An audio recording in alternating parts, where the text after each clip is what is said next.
trouxe esta fotografia porque esta era a minha maior amiga, que faz parte de toda essa vida que descreveu, a minha amiga Teté, e que infelizmente já partiu, e que me faz falta hoje. E eu acho que esta capacidade que temos de ter bons amigos é talvez uma das coisas que mais suporte dê às nossas vidas, sobretudo quando esses amigos crescem connosco, vivem alegrias, vivem tristezas e fazem parte integrante da nossa vida.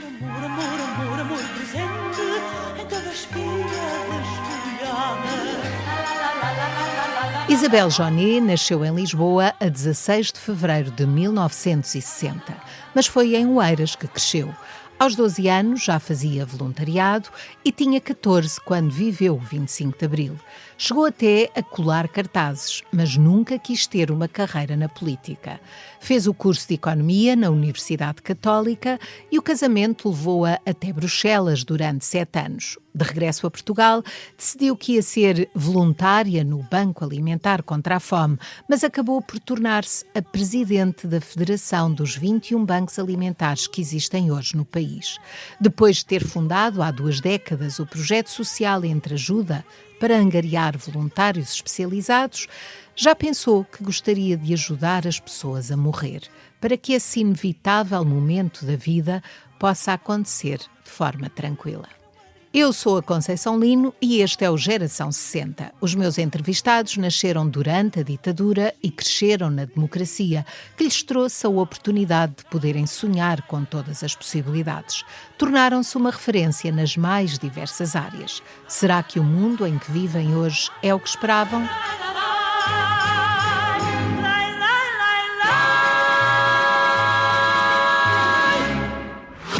A KPMG também é Geração 60. Desde 1965 que a KPMG está em Portugal a fazer diferença no futuro, todos os dias. A KPMG é do tempo dos giradiscos, mas também do MP3. Acompanhou a geração que brincava ao peão e ao berlinde, mas também a que utiliza a inteligência artificial no seu dia-a-dia. Nos últimos 60 anos, a KPMG cresceu, adaptou-se e fez a diferença. Mais do que uma empresa com história, é uma marca com um grande futuro pela frente, focada em inspirar o amanhã, pensando diferente hoje. Porque a KPMG sabe que fazer diferente faz a diferença para as suas pessoas e para toda a sociedade, em Portugal e no mundo, hoje e pelo menos nos próximos 60 anos. Muito bem-vinda, Isabelle Jonet. Gostava que começasse pelas suas memórias de infância. Guarda as melhores ou houve algum acontecimento que a tenha marcado e que lhe provoca ainda hoje alguma tristeza? Tenho sorte de ter tido uma infância muito feliz. E era uma infância onde havia muita liberdade. Morávamos em Oeiras e passávamos as férias no Alentejo, em Elvas, e tínhamos muitos e bons amigos na praia de Santa Mar de Oeiras e depois também na praia do Baleal, onde passávamos e onde ainda passo férias. E, portanto, a minha infância foi uma infância muito feliz. Não é que fosse uma infância nada muito controlada, os meus pais davam-nos muita liberdade, mas era uma liberdade que era acompanhada e, portanto, talvez uma das coisas que mais impressão ou que mais me marcou foram as inundações de 1969, em que de repente passámos a ter na nossa casa, no nosso quarto, somos 3 raparigas, dividíamos o mesmo quarto, mais uma menina que tinha ficado sem casa porque o caneiro de Oeiras tinha extravasado e tinha inundado as casas ali, e a minha mãe acolheu em casa uma menina que andava no Liceu de Oeiras e que passou a dividir também o nosso quarto. E isso foi bastante perturbador, porque essa realidade que de repente há pessoas que podiam ficar de um momento para o outro sem casas apenas por causa de umas inundações, talvez seja assim um dos acontecimentos naturais que mais me marcou, porque senão a vida corria tranquilamente, brincávamos muito. Nós andávamos sempre a pé E, portanto, tínhamos a oportunidade para ir para a escola, depois para ir para o liceu. Era uma altura em que era uma altura despreocupada, porque primeiro, só tínhamos aulas de manhã e à tarde tínhamos atividades e, portanto, tínhamos imenso tempo para tudo. E depois porque tínhamos muitos amigos ao pé de casa. E então, o facto de se poder ter amigos e brincar na rua, brincar nas casas uns dos outros, deu-nos este conforto. Tive uma adolescência e uma infância muito fácil. Quais eram os seus brinquedos favoritos? Ou havia poucos brinquedos em casa? Não, havia os mesmos brinquedos, mas não nada que me pudesse destacar. Claro que tinha, quando era mais pequena, tinha bonecas e, aliás, tive um presente espetacular do meu padrinho, que foi um cabeleireiro, onde era a mesma cabeça com várias cabeleiras postiças para pentearmos. Isso foi um furor entre as minhas amigas, mas isso tínhamos 5 ou 6 anos, não mais que isso. Mas depois brincávamos muito fora de casa, não era preciso muitos brinquedos, porque nós entretínhamos-nos. E depois na praia de Santa Mar do Eiras, íamos para o Sais, onde havia mesas de matraquilhos, e aí passávamos tardes inteiras a jogar aos matraquilhos ou ao prego na praia. Portanto, não precisávamos de grande coisa para nos entreter, entretínhamos uns com os outros. E talvez essa recordação do conversar e desta possibilidade de estar sempre a conversar e a desconversar tenha sido parte integrante da minha vida. Mas falou dos seus pais e da forma descontraída como os educaram, mas tratavam as meninas de uma maneira diferente dos rapazes em sua casa? Na minha casa não, nós somos 3 raparigas e a seguir 2 rapazes. E eu durante muito tempo ouvi dizer: tu és a mais nova das raparigas e a mais velha dos rapazes, e portanto, como imagina, não havia nenhuma diferença. Os meus irmãos fizeram exatamente, ou tiveram as mesmas oportunidades que nós tivemos. A minha irmã mais velha foi para a universidade com 17 anos, a minha segunda irmã quis ser hospedeira da TAP, foi ser hospedeira da TAP, eu quis ir para a universidade com 17 anos, fui para a universidade, e portanto não havia nenhuma diferença, todos tínhamos que fazer a mesma coisa. Se uns tínhamos que lavar a louça, os rapazes também lavavam a louça, não havia, nunca nos ocorreu que houvesse diferença. E havia conflitos entre irmãos? Claro que sim, como há em todas as casas. Não eram grandes conflitos, mas eu acho que eram mais conflitos por espaço, talvez por alguns afetos, porque, como disse, apanhámos o turbilhão do 25 de Abril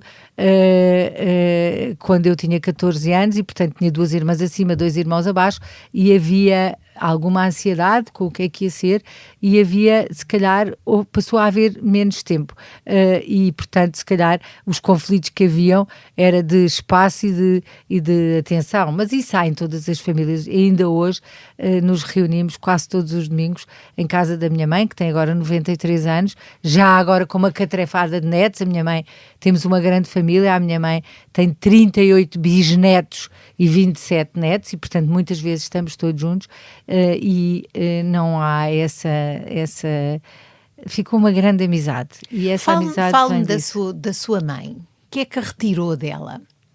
A minha mãe é uma pessoa espetacular, aliás o meu pai também era espetacular. Eu tenho essa sorte de ter tido uns pais muito presentes, e a minha mãe é uma pessoa que se preocupa mais com os outros do que com ela, e portanto eu penso que a ideia até de nós termos um trabalho voluntário, ou de nos incentivarem a ter um trabalho de voluntários a partir dos 10, 12 anos, durante as férias de verão, parte precisamente dessa noção que os meus pais tinham de olhar para os outros, que a vida é composta por os outros antes de nós, e portanto eu com 12 anos com essa minha amiga e mais 2 íamos para o Hospital de Santana na Parede entreter crianças que estavam à espera de ser operadas, e portanto o voluntariado ficou-me desde essa altura. Mas fez isso contrariada?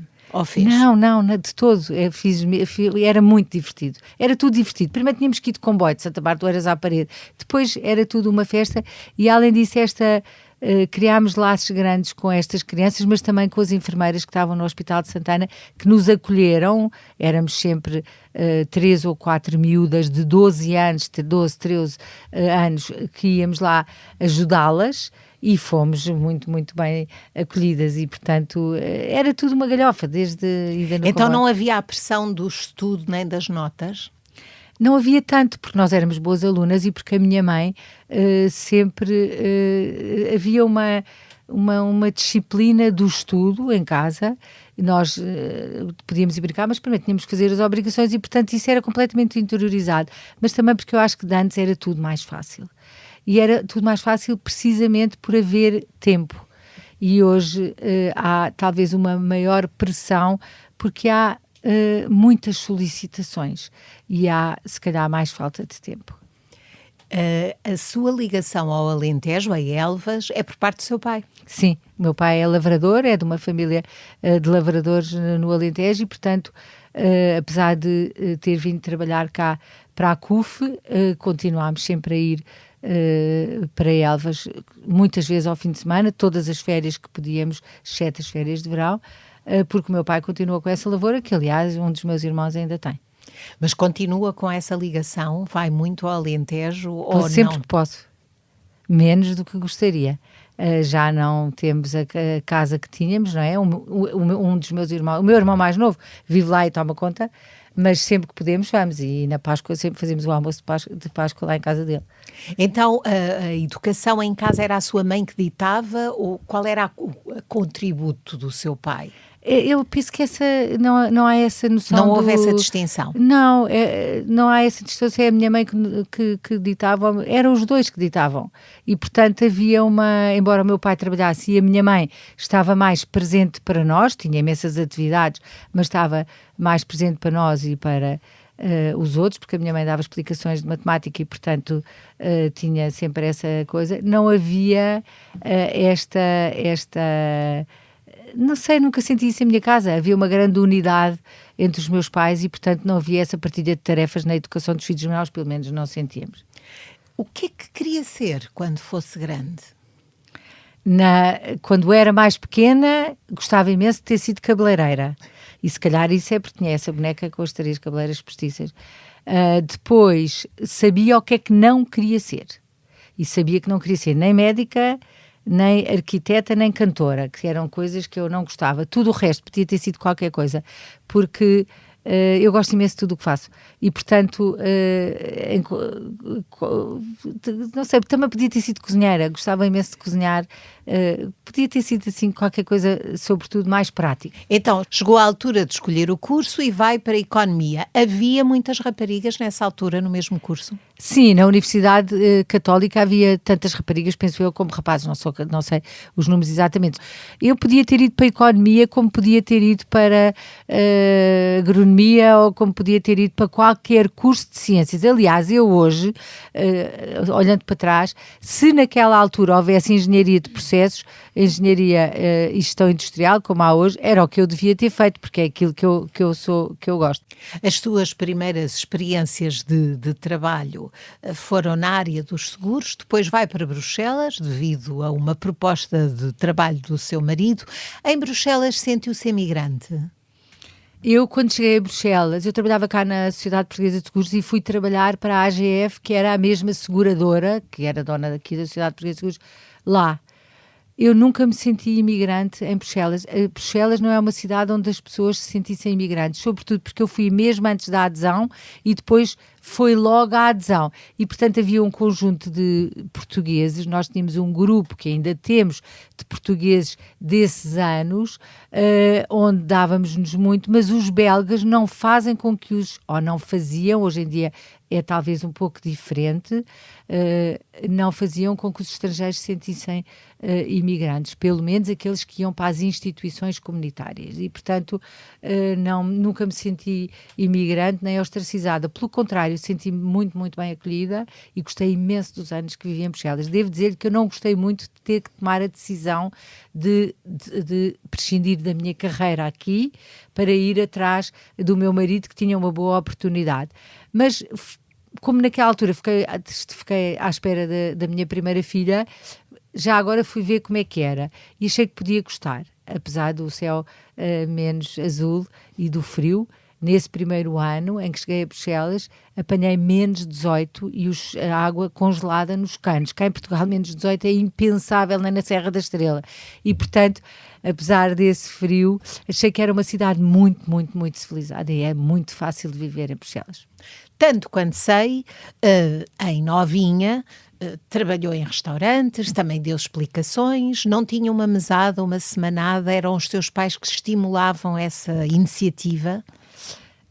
Apesar de eu ter nascido numa família que tinha rendimentos e recursos económicos, os meus pais não nos davam todo o dinheiro que nós achávamos que precisávamos. Embora eu, quando cresci, nós não precisávamos muito dinheiro, porque não gastávamos muito dinheiro. Não sei, estávamos aqui em Oeiras, a vida fazia-se por aqui, não havia telemóvel e não gastávamos muito dinheiro. E os meus pais incentivaram-nos desde sempre a termos alguma autonomia económica para podermos dispor do nosso próprio dinheiro para aquilo que queríamos fazer. E tínhamos uma semanada.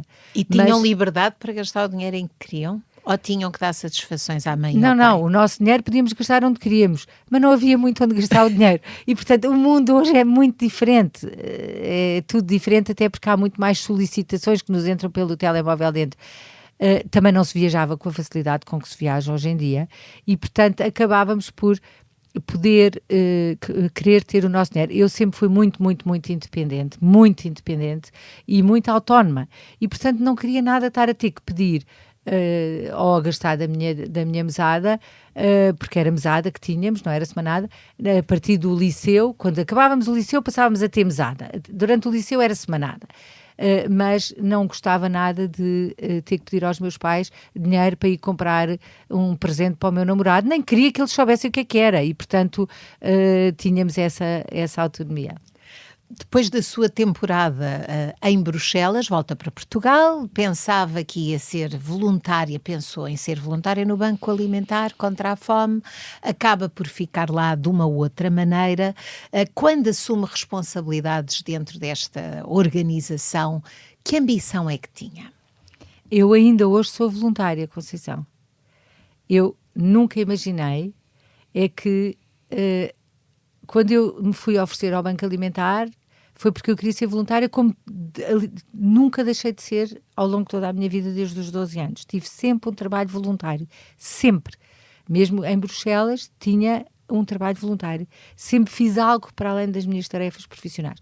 E quando vim de Bruxelas, eu fazia umas traduções económicas para a DG10, de um jornal económico, e ganhei esse concurso e podia fazer cá. E fazia cá essas traduções, mandava por fax, imagino, tinha que se fazer por fax, hoje em dia já ninguém sabe o que é um fax, mas eu tinha algum tempo e quis acompanhar os meus filhos que andavam no liceu, numa escola em francês, aqui numa escola em português. E então fui-me oferecer para ter lá 2 tardes no Banco Alimentar, que era uma coisa que estava a começar, era um projeto muito pequenino.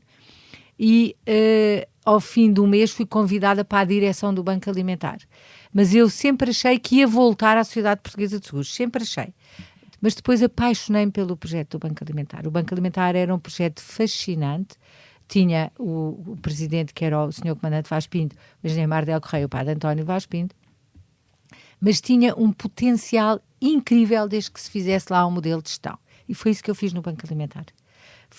Desenhei um modelo de gestão e passou esse a ser o modelo que foi aplicado e que é aplicado até hoje, não só em Portugal, como em vários países da Europa e fora da Europa. Ainda muito recentemente ajudei a abrir um banco alimentar na Venezuela.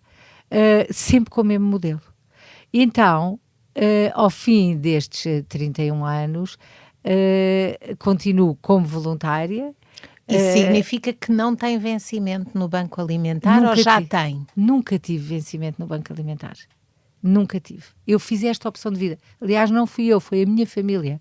Porque quando um dos membros do casal decide que não vai ter vencimento, toda a família tem que estar alinhada com esta decisão.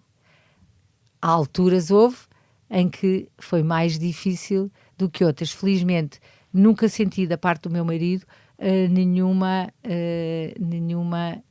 constrangimento ou nenhuma... nunca me senti dependente por não ter um ordenado.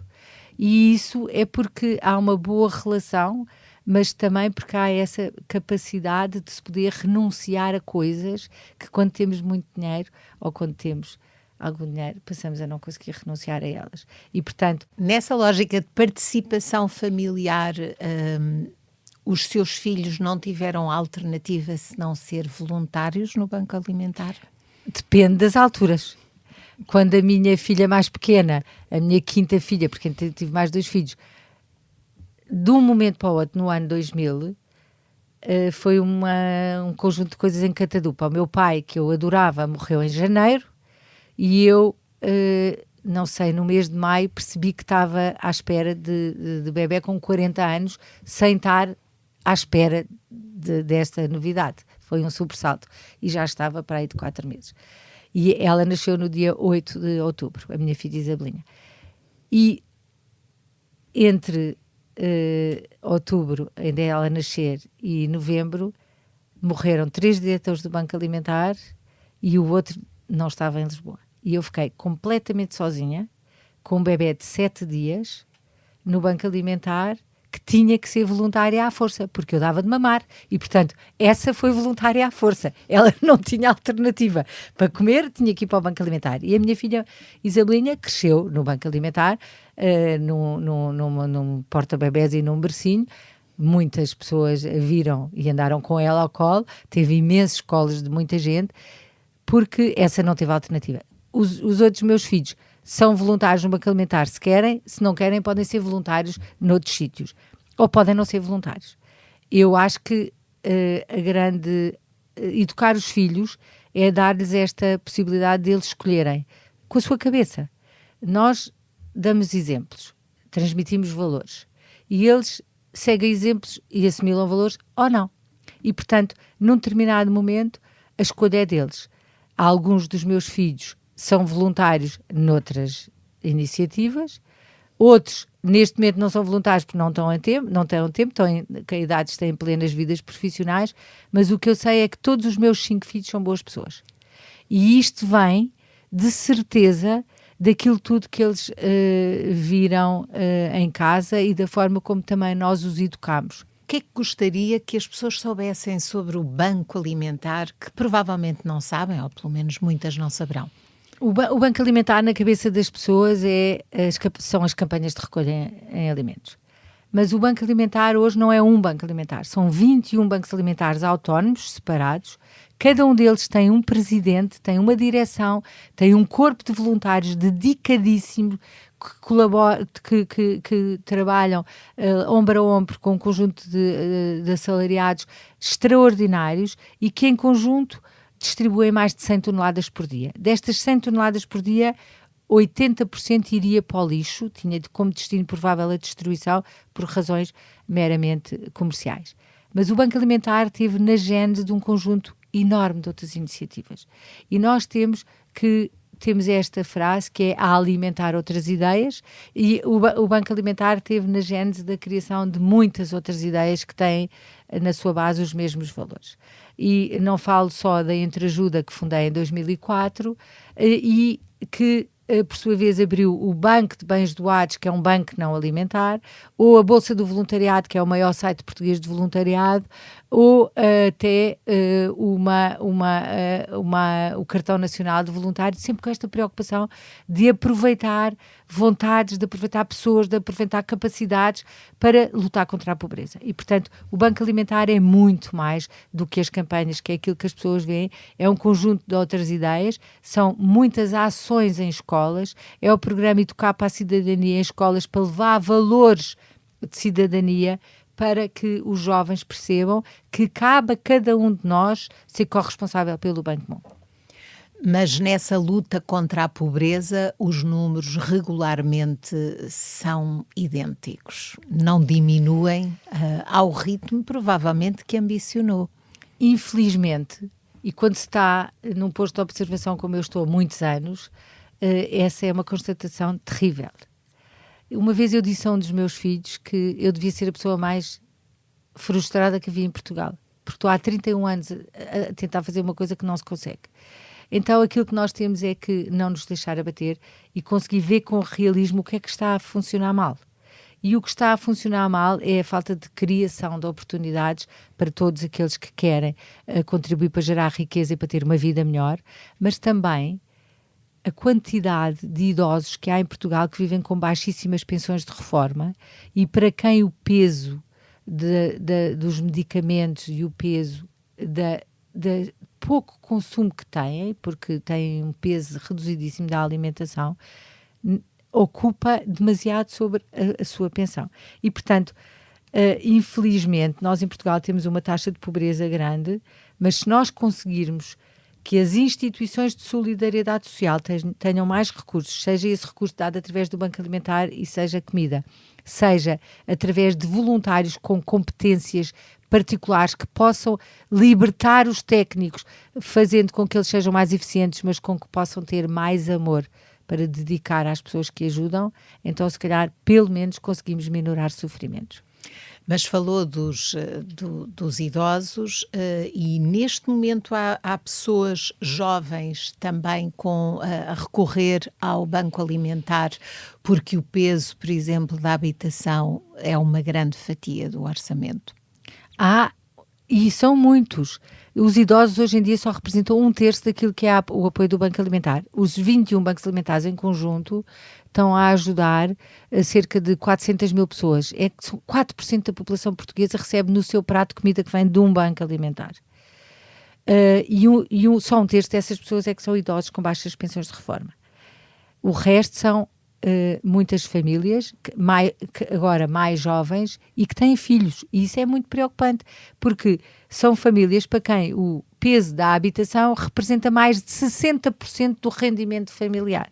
E, portanto, nós temos pessoas que nos vêm pedir ajuda e dizem: ajude-me só este mês, para eu não perder a casa. Ou tentem-nos ajudar. O que é que fazemos? O Banco Alimentar não dá apoio diretamente a nenhuma família, aquilo que faz é encaminhar para uma instituição da zona de residência, para que se possa dar uma ajuda mais integral, mas para que se possa acompanhar a família, permitindo que gere algumas autonomias. Então, muitas vezes, nós vemos pessoas que não têm alternativa se não pedir ajuda. Quando se pede ajuda para comer, é quando já se bateu a todas as portas. E, em desespero, pede-se ajuda para comer. Porque quando uma pessoa recebe ajuda para comer, não tem escolha. É aquilo que vai no saco. E isso é terrível. E quando as pessoas criticam, deviam-se pôr na posição daquele que recebe porque não tem alternativa. Nomeadamente em relação a quem recebe o rendimento social de inserção, como observadora dessa realidade, acha que poderia haver mais rigor, poderia haver mais estímulo a estas pessoas para saírem dessa situação? Como é que encara essa realidade? Acho que é fundamental que haja mais controlo e haja mais responsabilização pela própria vida. As pessoas que recebem o rendimento social de inserção deveriam ser obrigadas, de alguma forma, a ter um trabalho, mesmo que esse trabalho fosse um trabalho comunitário. E muitas vezes são encaminhadas para formação à qual não assistem, mas sobretudo uma formação que não é adequada aos seus conhecimentos e àquilo que depois podem exercer no futuro. Então é só para livrar consciências de quem está a tomar decisões porque na prática não tem o efeito pretendido. É isso que está a dizer. Penso que há aqui um espaço grande de se melhorar nesta área, no caso dessas famílias que ficam dependentes do apoio social. E a dependência de um apoio social é terrível, porque gera, de alguma forma, uma falta de ambição, mas gera outra coisa que é terrível, que é mercados paralelos. Há muitas pessoas que trabalham em pescados que não contribuem com impostos e, portanto, isto é terrível para a economia. Portanto, tinha que haver um maior escrutínio, mas muito maior acompanhamento nas pessoas que têm competências e capacidade para trabalhar, porque não estamos a falar nem dos mais velhos, nem das pessoas com deficiências ou com doenças, deveriam estar a contribuir para a sociedade. Estamos a falar de uma tendência de ciclo que se perpetua. É disso que está a falar. Nós em Portugal temos uma transmissão intergeracional da pobreza que é uma das maiores da Europa. Porque, precisamente, penso que têm falhado estas medidas de responsabilização das pessoas que estão dependentes deste tipo de apoios. Viveu o 25 de Abril com entusiasmo, com expectativas, já passámos mais de 50 anos de democracia. Era o que estava à espera, o estado em que nos encontramos? Ainda muito recentemente tive a oportunidade de ver um documentário do António Barreto, que se chama Rumo à Liberdade, e que aconselho todos a verem, que faz um retrato fiel daquilo que foi antes do 25 de Abril e a seguir ao 25 de Abril. E, no fim, o António Barreto perguntava, ao jornalista que estava a entrevistar o António Barreto perguntava, mas acha que se concretizou Abril? E ele respondeu uma coisa que é a resposta a essa sua pergunta, é que este Abril, para cada pessoa, era uma coisa diferente. Havia uma expectativa diferente. No meu caso, nós já tínhamos muita liberdade. E, portanto, eu tinha 14 anos, não havia qualquer relação com a política ou qualquer informação política, e essa veio de chofre a seguir ao 25 de Abril, com os partidos, as RGAs, os nossos amigos da UEC, do MRPP, do CDS, do PPD. O Liceu de Oeiras era um fervilhar de coisas novas que nunca tínhamos às vezes ouvido falar e que de repente fomos inundadas de informação. Então, tudo aquilo foi uma altura muito excitante. Então, hoje, o que é que eu digo?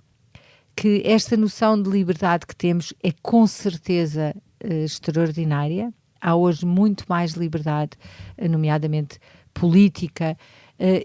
Quando as pessoas não sabem o que isso é, mas a minha mãe era averbada no passaporte do meu pai.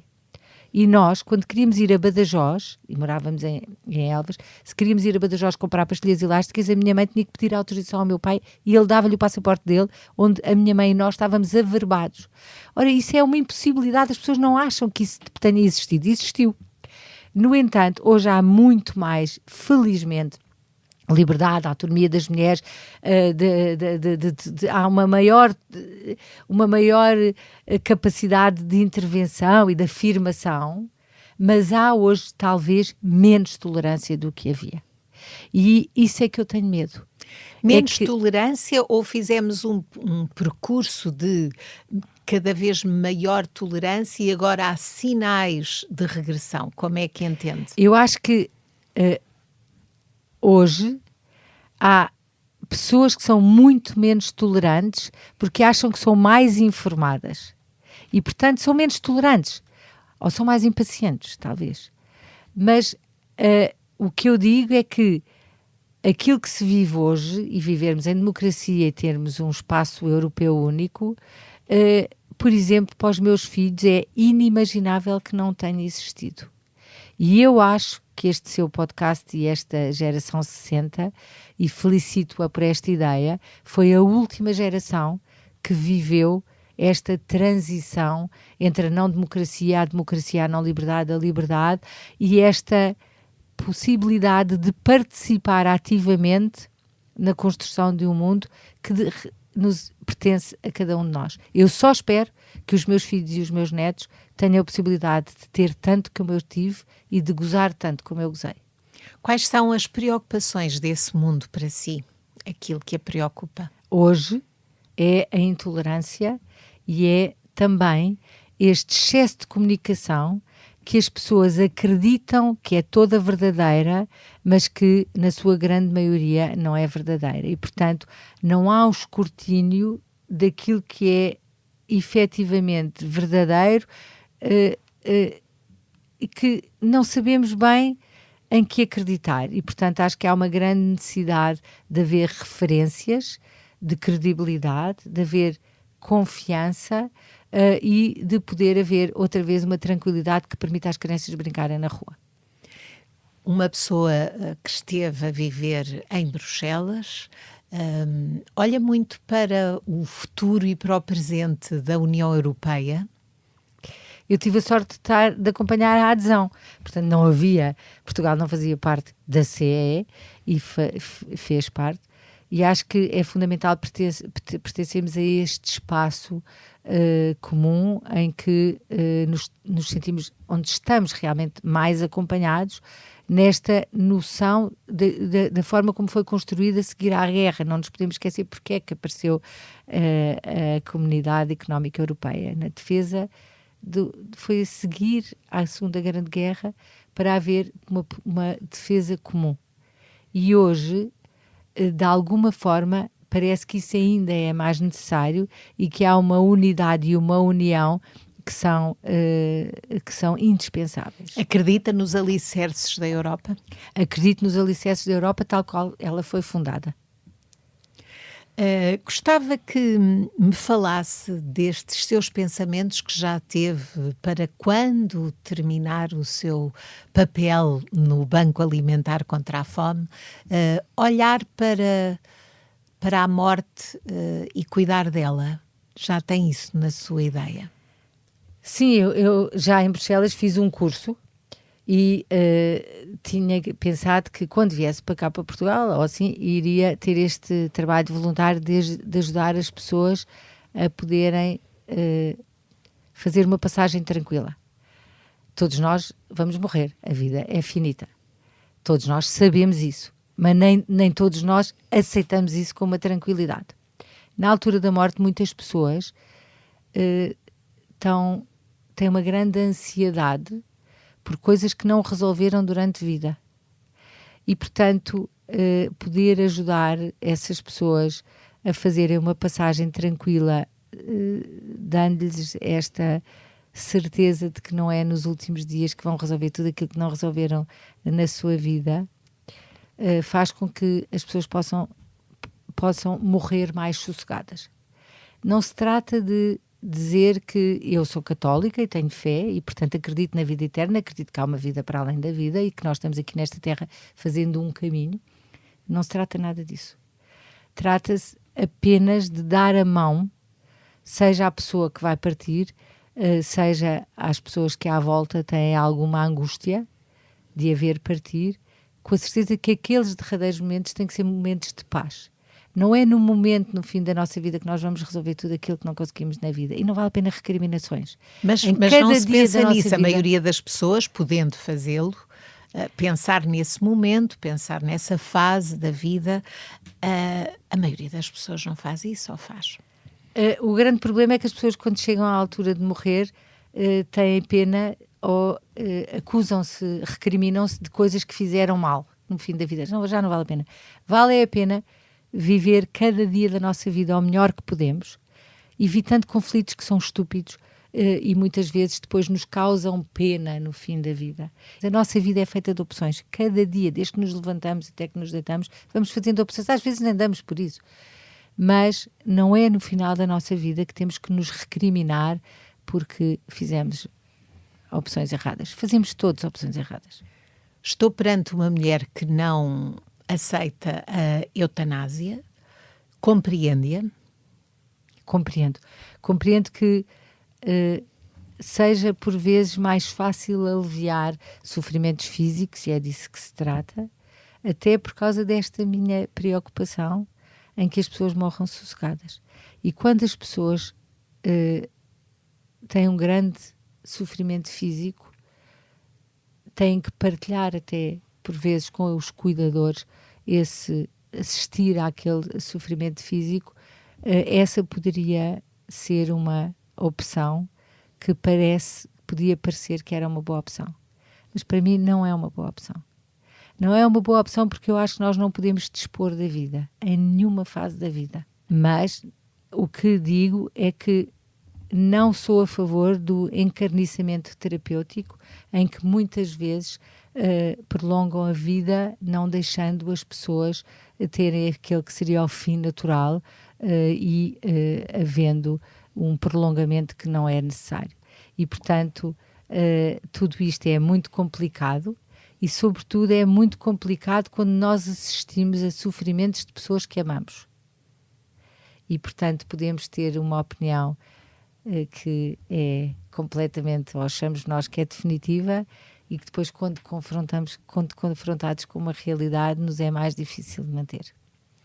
Estou perante uma otimista. Sim, eu sou muito otimista por natureza. Todos os dias, quando me levanto, agradeço estar viva. E todos os dias, logo que me levanto, digo: ai, que bom, estou viva. Então, já agora, deixe-me perguntar-lhe, deixe-nos uma razão ou mais razões para sermos todos otimistas perante todos os desafios que temos diariamente e neste mundo, de que já falámos aqui hoje uma parte.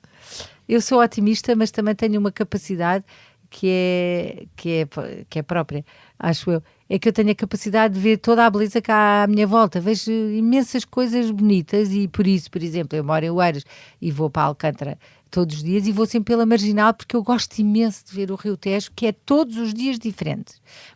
Sempre levei os meus filhos na escola, agora muitas vezes levo os meus netos e todos os dias conseguimos ver coisas diferentes. A capacidade de ver coisas diferentes saindo de nós próprios faz com que nós estejamos mais aptos a agradecer as coisas e a dar valor às coisas que recebemos. E eu vejo sempre tantas coisas boas, eu tenho imensa sorte, vejo sempre um lado positivo da vida, mesmo quando sou confrontada diariamente com pessoas que têm vidas muito, muito duras, e tenho tido exemplos incríveis de vida de pessoas que podiam estar abatidas, mas que apesar de tudo conseguem ter um sorriso. Então, com esta sua sugestão de olharmos para as coisas bonitas, chegamos ao fim. Muito obrigada. Muito obrigada pelo convite. Geração 60 é um podcast da SIC Notícias com sonoplastia de João Ribeiro e Salomé Rita, fotografia de Nuno Fox, vídeo de Ana Isabel Pinto, capa de Cláudia Ganhão, produção de Mariana Oca Ferreira, coordenação de Joana Beleza e direção de Bernardo Ferrão. Ouça nos sites da SIC Notícias e do Expresso ou na sua plataforma de podcasts preferida. Até para a semana.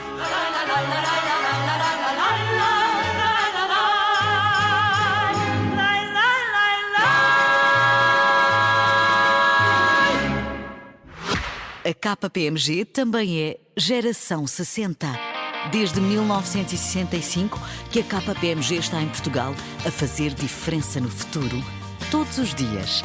A KPMG é do tempo dos giradiscos, mas também do MP3. Acompanhou a geração que brincava ao peão e ao berlinde, mas também a que utiliza a inteligência artificial no seu dia-a-dia. Nos últimos 60 anos, a KPMG cresceu, adaptou-se e fez a diferença. Mais do que uma empresa com história, é uma marca com um grande futuro pela frente, focada em inspirar o amanhã, pensando diferente hoje. Porque a KPMG sabe que fazer diferente faz a diferença para as suas pessoas e para toda a sociedade, em Portugal e no mundo, hoje e pelo menos nos próximos 60 anos.